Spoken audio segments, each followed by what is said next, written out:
Assalamualaikum warahmatullahi wabarakatuh. Perkenalkan, saya Muhammad Darwan dari kelompok 6, ingin menjelaskan tentang Kiai Ahmad Dahlan dan gerakan pembaruan Islam di Indonesia guna menjalankan rencana tindak lanjut Darul Arqam Dasar 2019.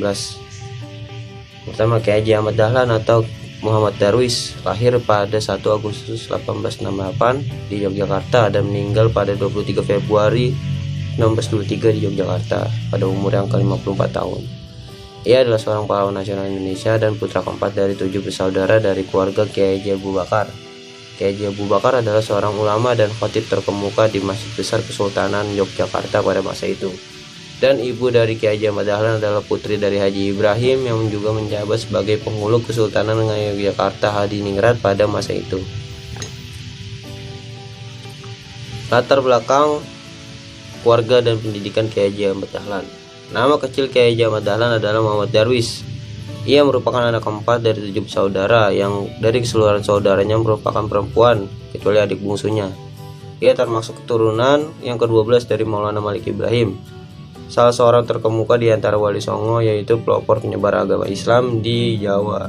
Silsilahnya adalah Maulana Malik Ibrahim, Maulana Ishak, Maulana Ainul Yakin, Maulana Muhammad Fadullah Sunan Prapen, Maulana Sulaiman Ki Ageng Gribik Jatinom, Demang Jurung Juru Sapisan, Demang Jurung Juru Kaipindo, Demang Juru Kiai Ilyas, Kiai Murtado, Kiai Haji Muhammad Sulaiman, Kiai Haji Abu Bakar, dan Muhammad Darwis atau Ahmad Dahlan.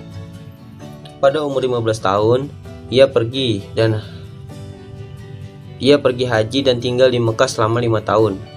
Pada periode ini, Ahmad Dahlan mulai berinteraksi dengan pemikiran-pemikiran pembaru Islam seperti Muhammad Abduh, Al-Afghani, Rashid Ridho, dan Ibnu Taimiyah. Ketika pulang kembali ke kampungnya pada tahun 1888, ia berganti nama menjadi Ahmad Dahlan.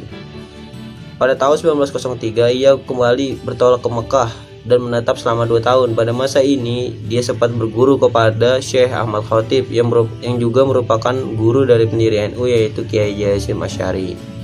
Lalu pada tahun 1912 ia mendirikan Muhammadiyah di Kampung Kauman, Yogyakarta. Sepulang dari Mekah, ia menikah dengan Siti Walidah, sepupunya sendiri, anak Kiai Penghulu Haji Fadil yang kelak dikenal dengan Nyai Ahmad Dahlan, seorang pahlawan nasional dan pendiri Aisyah. Dari perkawinannya dengan Siti Walidah, Kiai Haji Ahmad Dahlan mendapatkan 6 orang anak, yaitu Johana, Sirat Jaha, Sirat Dahlan, Siti Busyro, Irfan Dahlan, Siti Aisyah, dan Siti Zahra. Di samping itu, Kiai Haji Ahmad Dahlan pernah pula menikahi Nyai Abdullah, yaitu janda dari Haji Abdullah. Dia juga pernah menikahi Nyai Rum, adik Kiai Munawir Krapyak. Kiai Haji Ahmad Dahlan juga punya putra dari perkawinan dengan Nyai Aisyah, adik ajengan penghulu Cianjur yang bernama Dandana. Dia pernah pula menikahi Nyai Yasin Paku Alaman Yogyakarta pada usia yang ke-54 tahun, tepatnya pada tanggal 23 Februari 1923 Kiai Haji Ahmad Dahlan wafat di Yogyakarta. Beliau kemudian dimakamkan tepatnya di Kampung Karangkajem, Brontokusuman, wilayah bernama Mergangsan di Yogyakarta. Lalu poin kedua, yaitu pemikiran-pemikiran Kiai Haji Ahmad Dahlan dalam pembaruan dan pemulihan Islam di Indonesia. Yang pertama adalah formalitas beragama adalah fokus utama yang ingin didekonstruksi oleh Kiai Haji Ahmad Dahlan. Ide pembaruan ini menyangkut akidah dan syariat, misalnya tentang ritual kematian, upacara perkawinan, kehamilan, sunatan, berziarah ke makam keramat, memberikan sesajen pada hal yang dianggap keramat, dan sebagainya. Menurut Kiai Haji Ahmad Dahlan, hal-hal tersebut bertentangan dengan Islam dan dapat menimbulkan perbuatan syirik dan musyrik. Kiai Haji Ahmad Dahlan berupaya menegakkan ajaran Islam sesuai dengan Al-Quran dan Al-Hadis, berusaha mengedepankan ijtihad jika ada hal yang tidak didapat dalam Al-Quran maupun hadis, serta berusaha menghilangkan taklid, yaitu pendapat ulama tanpa ada dasarnya, dalam fikih dan menegakkan amal ma'ruf nahi munkar. Lalu Kiai Haji Ahmad Dahlan juga melakukan pembaruan lewat politik. Sebelum Muhammadiyah berdiri, Kiai Haji Ahmad Dahlan telah melakukan berbagai kegiatan keagamaan dan dakwah Terbukti pada tahun 1906 Kiai diangkat menjadi Khatib Besar Yogyakarta dengan gelar Khatib Amin oleh Kerajaan Ngayogyakarta Hadiningrat dalam usianya yang masih relatif muda, yaitu 28 tahun. Ketika ayahanda Kiai mulai uzur dari jabatan serupa 1 tahun kemudian, pada tahun 1907 Kiai mempelopori musyawarah alim ulama. Dalam rapat pertama beliau menyampaikan arah kiblat masjid besar kurang tepat atau salah.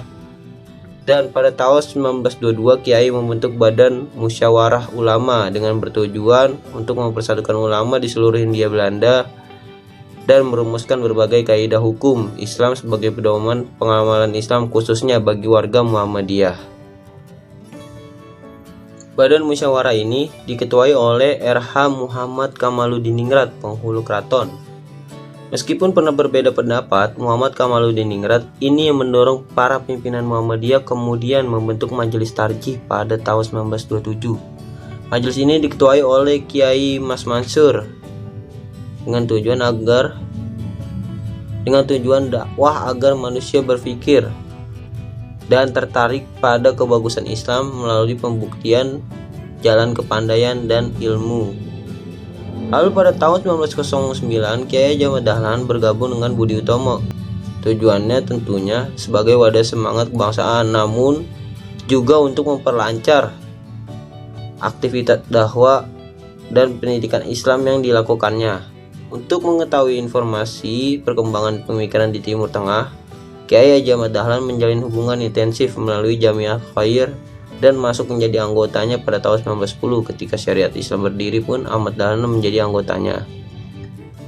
Lalu rupanya dengan masuknya Ahmad Dahlan pada semua organisasi tersebut, di atas dakwahnya yang semakin meluas dan mendapat respon positif dari kalangan modernis di perkotaan dan didukung oleh kalangan modernis di perkotaan. Dari sinilah Ahmad Dahlan mendapat masukan dari berbagai pihak yang akhirnya pada tanggal 18 November 1912 Ahmad Dahlan mendirikan wadah gerakan bagi pikirannya, yaitu Muhammadiyah.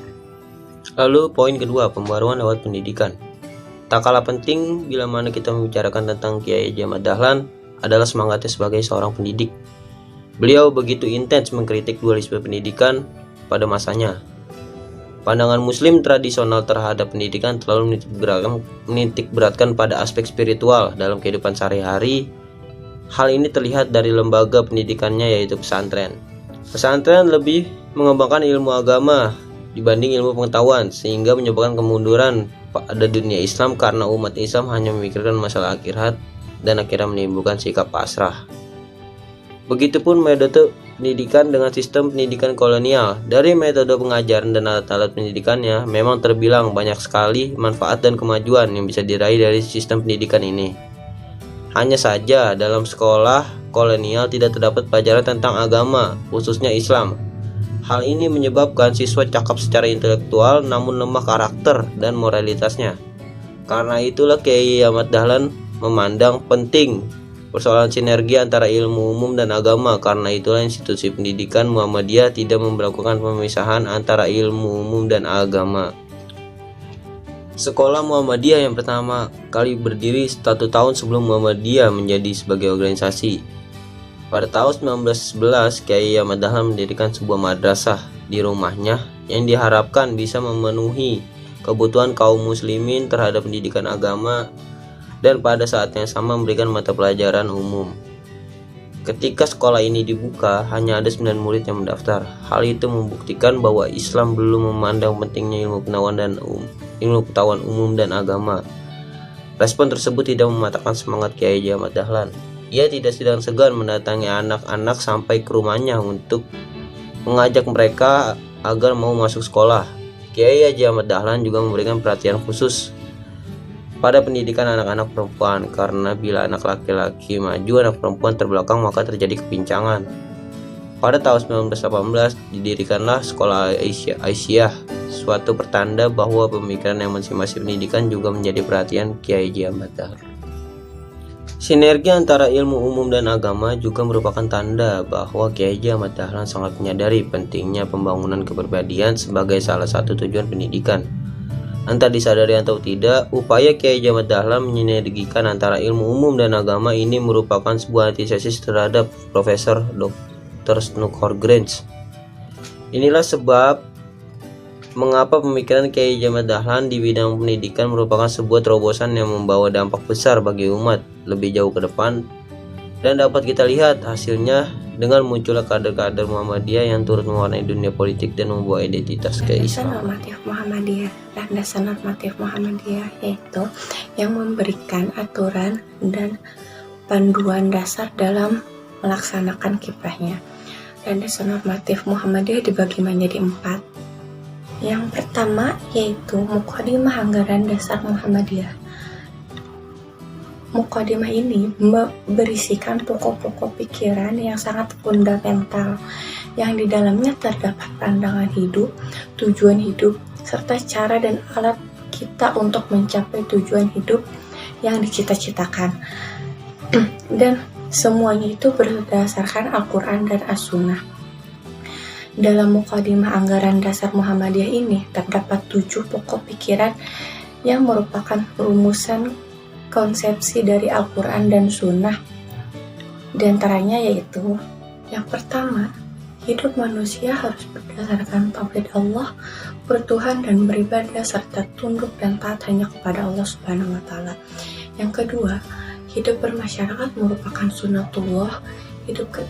Yang ketiga, hanya dengan hukum Allah, tata kehidupan sosial dapat berjalan dan berkembang secara positif. Yang keempat, penempatan Islam sebagai sumber hukum tertinggi merupakan kewajiban manusia. Yang kelima, agama Islam adalah agama seluruh utusan Allah yang mana pengalamannya dengan ittiba Rasul. Yang keenam, organisasi merupakan alat realisasi ajaran Islam dalam kehidupan sosial. Yang ketujuh, tujuan dan cita-cita Muhammadiyah adalah terwujudnya masyarakat utama, adil, makmur yang diridhoi Allah Subhanahu wa Ta'ala. Selain dari Muqaddimah Anggaran Dasar Muhammadiyah, terdapat juga kepribadian Muhammadiyah.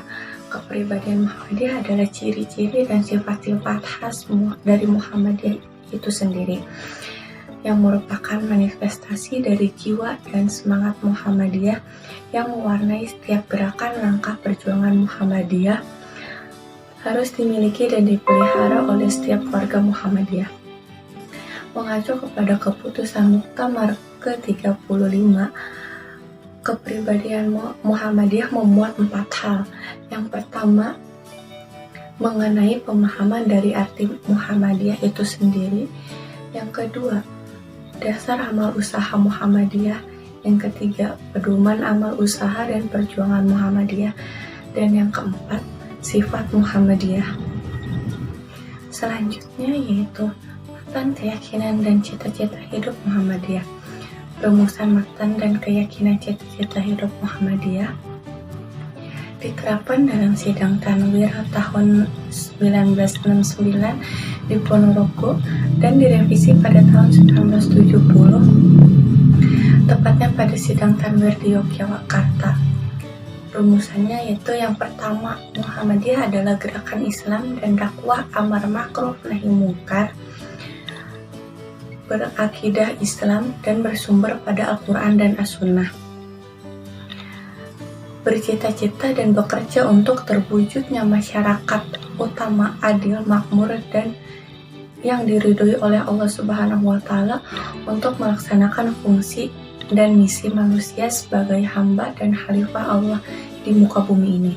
Terus yang kedua, Muhammadiyah berkeyakinan bahwa Islam adalah agama Allah yang diwahyukan kepada Rasulnya sejak Nabi Adam, Nuh, Ibrahim, Musa, Isa, dan seterusnya sampai dengan Nabi penutup yaitu Nabi Muhammad SAW.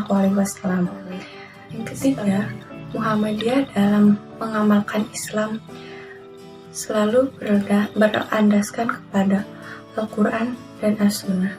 Yang terakhir yaitu pedoman hidup Islami Muhammadiyah. Pedoman hidup Islami warga Muhammadiyah adalah seperangkat nilai dan norma Islami yang bersumber pada Al-Quran dan Sunnah untuk menjadi pola bagi tingkah laku warga Muhammadiyah dalam menjalankan kehidupan sehari-hari, sehingga tercermin kepribadian Islami menuju terwujudnya masyarakat Islam yang sebenar-benarnya. Materi selanjutnya yaitu landasan historis Muhammadiyah. Jadi sebelum mendirikan Muhammadiyah, Haji Ahmad Dahlan itu sering terlibat dialog dengan sahabat-sahabatnya yang berkaitan dengan kondisi umat Islam dan solusinya. Solusinya yang pertama adalah menegakkan kembali peranan Al-Quran dan As-Sunnah sebagai sumber utama agama Islam. Yang kedua, dibutuhkannya sekelompok umat guna menegakkan ajaran Islam yang bersumber dari Al-Quran dan As-Sunnah terdapat dalam surat Ali Imran ayat 104 dan mendorong umat Islam serta Ki Haji Ahmad Dahlan untuk mendirikan sebuah organisasi.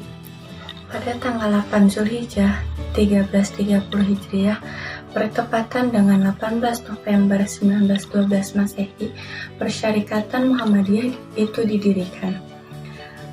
Peresmian berdirinya Muhammadiyah pada tanggal 20 Desember 1912 di Jalan Malioboro, Yogyakarta dan dihadiri sekitar 60-70 orang dari berbagai kalangan. Faktor subjektif berdirinya Muhammadiyah yang menjadi penyebab Ki Haji Ahmad Dahlan dalam mendirikan Muhammadiyah adalah pendalaman beliau terhadap isi Al-Quran dan As-Sunnah, terutama pada surat Ali Imran ayat 104.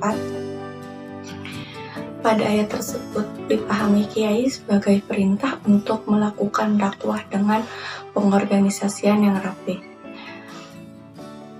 Faktor objektif berdirinya Muhammadiyah itu ada dua, yaitu bersifat internal dan eksternal.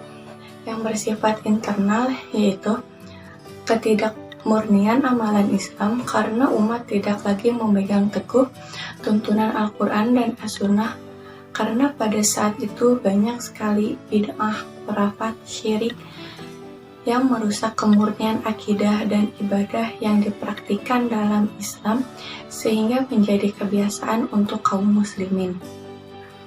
Faktor objektif yang bersifat eksternal adalah karena keinsyafan akan adanya bahaya yang mengancam kehidupan agama Islam berhubungan dengan kegiatan misi dan zending Kristen di Indonesia yang semakin lama semakin mengancam pengaruhnya di kalangan rakyat.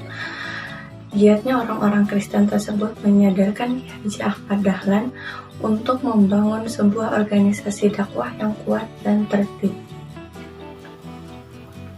Materi selanjutnya yaitu tokoh-tokoh revolusi Muhammadiyah. Tokoh-tokoh revolusi Muhammadiyah itu ada 25.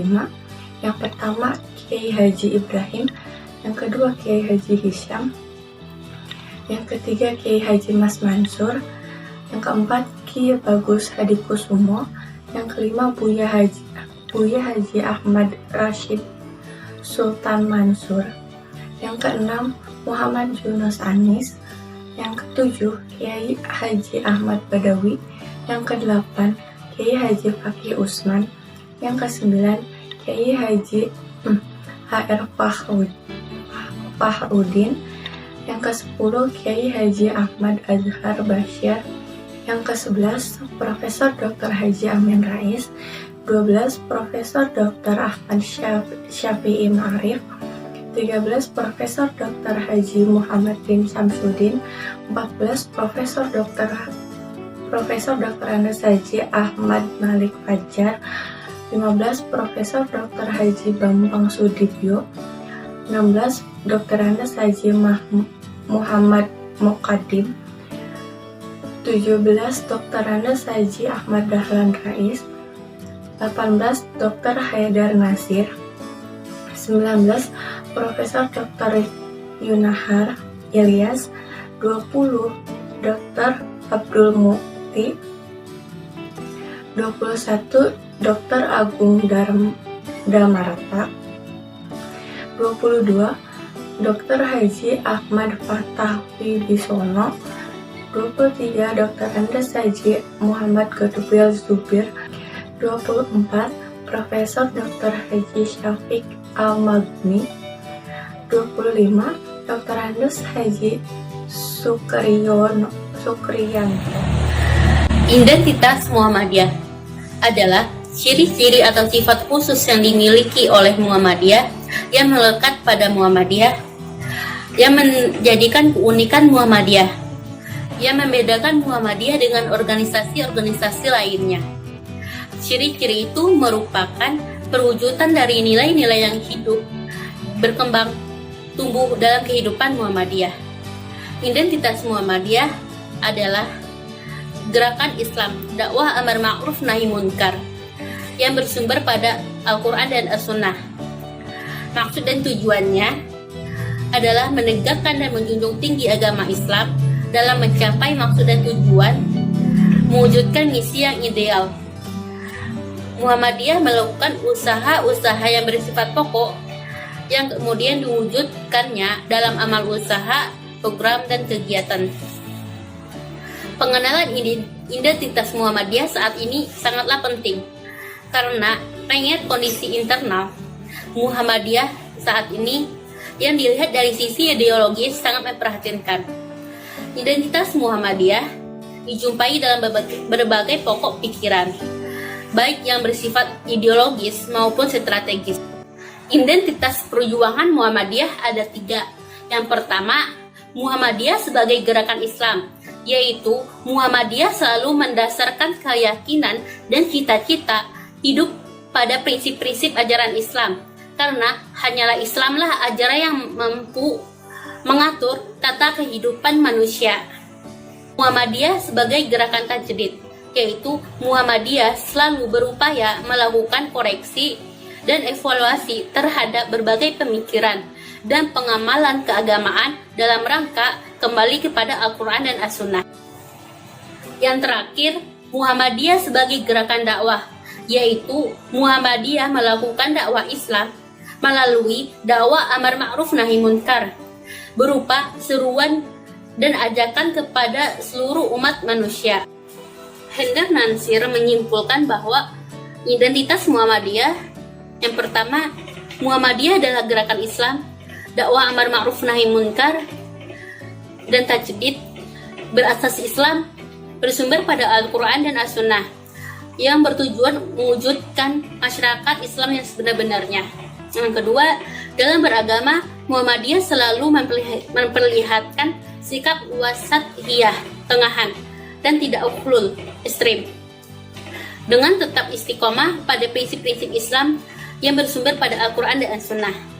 Yang ketiga, dalam memposisikan diri di hadapan negara atau pemerintah, Muhammadiyah senantiasa mengembangkan sikap amar ma'ruf nahi munkar dalam makna memberikan dukungan pada kebijakan-kebijakan yang positif. Yang keempat, perjuangan Muhammadiyah lebih memiliki jalan dakwah dibanding kemasyarakatan dan tidak menempuh jalur politik sebagaimana oleh partai politik, dengan tetap menjalankan peran-peran kebangsaan. Yang kelima, pandangan Muhammadiyah tentang tajdid atau pembaruan cenderung seimbang secara permurnian, purifikasi, dan pembaruan dan pengembangan, modernisasi, dan dinamisasi. Akan menjelaskan tentang peran Muhammadiyah dari masa ke masa. Yang pertama, peran Muhammadiyah pada periode sebelum kemerdekaan atau masa penjajahan Belanda pada tahun 1912 sampai 1942. Di zaman kolonial Belanda, Muhammadiyah aktif dalam menjalankan kegiatan pembaharuan. Di bawah pimpinan Kiai Haji Ahmad Dahlan, gerakan Muhammadiyah lebih mengutamakan jalan edukatif pedagogis, yakni ilmu atau seni mengajar kepada anak-anak yang terpusat pada pengajar atau guru. Muhammadiyah di zaman kolonial Belanda mendirikan panti asuhan yatim, rumah sakit, dan juga mendirikan sekolah-sekolah Muhammadiyah. Yang kedua, peran Muhammadiyah pada periode sebelum kemerdekaan atau masa penjajahan Jepang tahun 1942 sampai 1945. Pada zaman pendudukan Jepang, Muhammadiyah melalui tokohnya, yakni Kiai Haji Mas Mansur, tergabung dalam 4 serangkai dan juga banyak anggota Muhammadiyah yang ikut dalam tentara peta. Yang ketiga, peran Muhammadiyah pada periode kemerdekaan sampai Orde Lama tahun 1945 sampai 1968. Pada periode ini, Muhammadiyah aktif dalam partai politik Masyumi. Meski secara tegas Muhammadiyah mengatakan bahwa Muhammadiyah tidak berhubungan dengan partai politik, tetap saja anggotanya aktif dalam partai politik. Tetapi Muhammadiyah mampu merumuskan kembali kepribadian Muhammadiyah yang menempatkan kembali kedudukan Muhammadiyah sebagai gerakan dakwah Islam amar ma'ruf nahi mungkar. Dan yang terakhir, peran Muhammadiyah pada periode baru sampai reformasi. Pada periode ini, Muhammadiyah ikut andil dalam mendirikan organisasi Permusi atau Persatuan Muslimin Indonesia serta ikut tampil memberantas komunis. Gerakan Muhammadiyah dalam menyikapi wabah COVID-19. Pandemi virus corona atau COVID-19 yang melanda banyak negara termasuk Indonesia menjadi keprihatinan semua pihak. Berbagai upaya dilakukan guna menanggulangi penyebaran virus tersebut tak hanya oleh pemerintah melainkan juga elemen-elemen masyarakat. Muhammadiyah juga mengerahkan elemen-elemen yang mereka miliki demi membantu pencegahan penyebaran coronavirus disease 2019 atau dalam kurung COVID-19, termasuk menggerakkan RS-RS mereka di seantero Indonesia untuk menangani pasien COVID-19. Seperti ditegaskan Ketua Umum Pimpinan Pusat Muhammadiyah, Profesor Haidar Nasir, sejak awal pandemi COVID-19 merebak, pihaknya sudah mengajak masyarakat agar ikut jadi pejuang melawan wabah itu. Ia melihat tenaga medis dan rumah sakit sebagai benteng terakhir perlawanan.